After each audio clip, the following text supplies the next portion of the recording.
Hi friends, welcome to Jess மேடத்தோட்டம். எல்லோரும் எப்படி இருக்கீங்க? நல்லா இருக்கீங்களா? சீத்தாப்பழம் வந்து நான் பிஞ்சு வச்சுருக்கும்போது உங்களுக்கு நான் வீடியோ போட்டிருந்தேன். நிறைய பிஞ்சு வச்சுருந்தது. இது எல்லாமே இப்போ செவந்திருக்கு பாருங்கள். ஒரு 15 காய்க்கு மேலே இருந்தது. எல்லாம் ஒன்று ஒன்றா பழுத்ததுனால பறிச்சிட்டேன். இடையில வந்து ஒரு 2-3 காய் வந்து அணில் கடிச்சிட்டு, இப்போ வந்து ஒரு 4 காய் நல்லா செவந்திருக்கு பாருங்கள். இது 4ஐயும் பறித்து எடுத்துக்கிறேன். முதல்ல வந்து 1-2 போட்டிருக்கும்போது நல்லா காய் பெருசாக இருந்தது. இப்போ வந்து ஒரு 10 காய்க்கு மேலே போட்டதுனால எல்லாம் சின்னதாகிட்டு நல்லா தேறி இருக்குது. கொண்டே பழுக்க வச்சிடலாம். அடுத்து கொஞ்சம் சங்குப்பூ இருக்குது, அதையும் பறித்து எடுத்துக்கிறேன். சங்குப்பூவில் டீ போட்டு குடிக்கிறது ரொம்ப நல்லது. மல்லி பாருங்கள், இப்போ தான் பூக்க ஆரம்பிச்சிருக்காங்க. திரும்பவும் பூக்குது.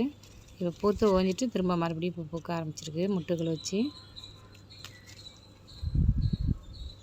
உங்களுக்கு இந்த வீடியோ பிடிச்சிருந்துன்னா லைக் பண்ணுங்கள். பாய்.